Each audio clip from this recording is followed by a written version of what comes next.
东家找我的挖机来帮他家的别墅，配合人工做挡土墙，前后后花了差不多半个月的时间，把这个挡墙做成了这个样子。你们说这个挡土墙做起来是不是很漂亮？为什么我会说我的挖机在这里待了快半个月的时间，才把那个挡土墙给它做成这个样子呢？我的挖机第一天和第二天拖到这里，来给这个东家修路，修路就只花了几个小时，但是却花了2天的时间。然后中途又下雨，下雨天又耽搁了几天。今天差不多算下来是开工的第3天，把挖机开到这里来，配合这个工人师傅做挡土墙。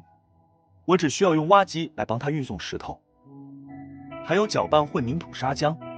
把这个混凝土砂浆还有石头送到工人师傅的旁边，然后他们直接就可以做。这样的话效率会更高一点。中途石头如果不够用的话，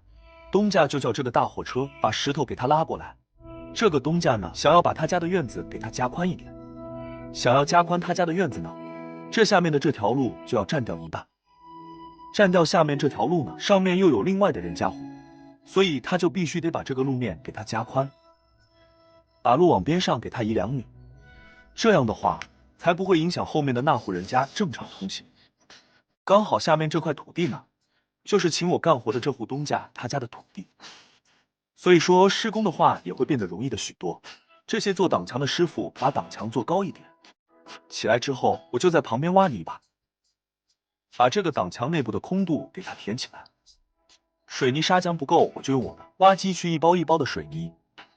给它抬到这边来，然后再把这个混凝土给它搅拌起来。修路花了2天时间，只做了几个小时。今天第3天，这个挡墙就做成了这个样子。你们觉得这个进度怎么样？转眼就来到了挖机进场的第4天，这个挡土墙呢也已经做起来了一大半。我又继续用挖机运送泥巴，把这个空隙的挡土墙里面给它填起来。一斗一斗的泥巴放下去了之后，我再用挖机豆子给它把它拍紧。这样的话，就算以后下沉这个泥巴，它也不会下沉太多。把这些所有的空的地方，全部都用这个泥巴给它填起来。泥巴填好了之后，我又给这些做挡土墙的师傅运送石头，还有这个水泥砂浆运送到这旁边。挖机没有活做的时候，我就把挖机停到一边休息。东家要加宽的这个马路呢，边上这里有许多的竹子，刚好又是东家的。然后呢，我又用挖机把这些竹子给它一点一点的把它铲除掉，因为这个挡土墙呢，还要从这里再接一条过来，这样的话它的这个路呢才成型。不得不说，这个竹子挖起来真的是非常的难挖，不过还好我用的这个斗齿，大家可以看一下，是这种比较尖的这种斗齿。挖这个竹根的话也不是非常的费力，就是挖这个竹子的时候要注意不要弹到自己的玻璃上。把这个竹子全部都清理掉了之后，得把这些竹根也全部给它清理来，堆到边上。后面的话到时候再叫个货车来把它装走，倒掉就可以了吧。这些竹子还有这个竹根全部都清理干净了之后，咱们就来开始把这个宝坎挡土墙的基础也一并给它挖出来。你们看，刚好接着昨天做的那个挡土墙，按照着这条路线给它直接挖过来，也不用放线，我大概呢凭眼力给它执着挖过来就可以了。把挡土墙基础给它全部清理干净了之后呢，我就用挖机来给它运送砂浆，运送石头。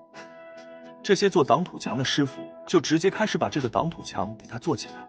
石头又不够用了，然后东家呢又叫这个大货车又拉了一车大石头过来。这户东家这里我前后后待了差不多半个月的时间做挡土墙，配合这些工人师傅前后后就做了6、7天、7、8天，然后又加上最近是雨季，多雨的季节，下雨天呢就做不了挡土墙，所以我就在这里待了那么久的时间。趁这些挡土墙的师傅在做挡土墙的时候，我就把昨天做好的这一节挡土墙这里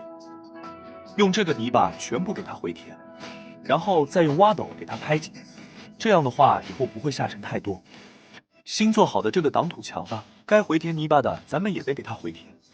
不然的话这些做挡土墙的师傅他们不好把这个石头放上去，抱着也非常的吃力。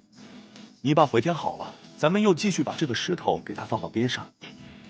你们看，遇到像我这么省心的挖机师傅的话，这些做挡土墙的师傅也会轻松很多，因为我知道这一步该做什么，下一步又该做什么。石头给它放好了之后，咱们就接着来平这个路面，照样是老样子，咱们给它稍微填高一点，用挖斗给它拍紧一下，拍紧了之后，再用挖机履带开着来回给它碾压紧压实。这边上呢，刚好又有许多的小碎石块，再把这个碎石块呢，也给它全部给它铺到这上面，再用斗子给它拍紧。这样的话，这个路面就会好了许多。加宽路面的挡土墙也花了差不多2天的时间，做成了这个样子。好了，咱们下集再见。